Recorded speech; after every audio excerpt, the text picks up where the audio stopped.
Əlilliyi olan uşaqların sosial müdafiəsinin gücləndirilməsi qədər onların reabilitasiyası, cəmiyyətə inteqrasiyası və təhsil alması da mühüm məsələdir.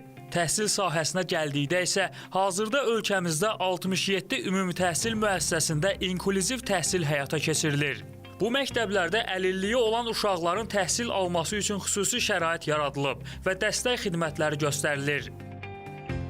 Məktəbəqədər və Ümumi Təhsil üzrə Dövlət Agentliyinin xüsusi təhsil sektorunun müdiri Anar Xələfovun mətbuata verdiyi məlumata görə artıq 300-dən çox sağlamlıq imkanları məhdud uşaq öz tipik inkişaf edən həmyaşıdları ilə birgə təhsilə cəlb olunub.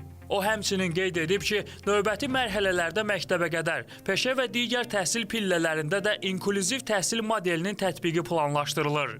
Lakin bütün bu irəliləyişlərlə yanaşı, cəmiyyətə inteqrasiya və inklüziv təhsil prosesində çətinlik yaşayan uşaqlar da var.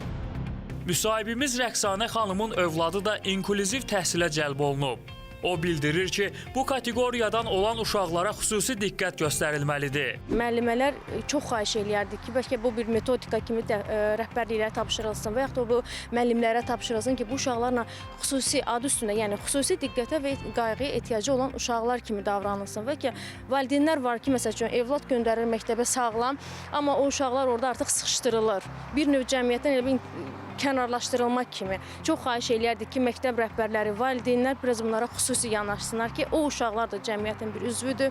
Təhsil almaq, hansısa bir əmək peşələrinə fəaliyyətə davam etmək onların da haqqıdır. Müsahibimiz əlavə edir ki, əlilliyi olan uşaqlar və onların valideynləri gündəlik həyatlarında bir sıra çətinliklərlə üzləşirlər. Elə uşaqlarımız var ki, əmək qabiliyyəti çox yüksəkdir. Elə uşaqlar mən görürəm, tanıyıram, amma dövlətimiz onlar üçün bir mərkəz mi deyim, nəsə bir yer mi deyim, təyin etsə çox gözəl olar. Əmək qabiliyyətini nümayiş etdirən uşaqlarımız var. Özəllər var, bəli, özəllərə gedirik, amma hər adamın ona imkanı çatmır. Bu dövlət müəssisəsi tərəfindən olsa çox gözəl olar. Əlil uşaqla hamı maşını yoxdur, hamı taksilə gedə bilmir. Məsəl üçün, nəqliyyatlara minirsən, yol verməmək kimi bilmirəm bizdə niyə bu var.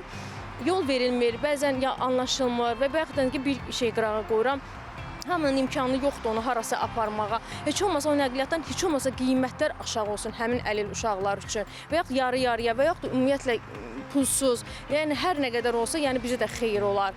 Biz yalnız bir ailənin timsalında mövcud vəziyyətə işıq salmağa çalışdıq. Bəs ölkəmizdə əlilliyi olan bütün uşaqlar inklüziv təhsil modelindən faydalana bilirmi? İnklüziv təhsil həyata keçirən məktəblərdə müəllimlərin üzərinə hansı vəzifə və məsuliyyətlər düşür? Bugün sabah saxlamadan bu və digər suallara aydınlıq gətirməyə çalışacağıq.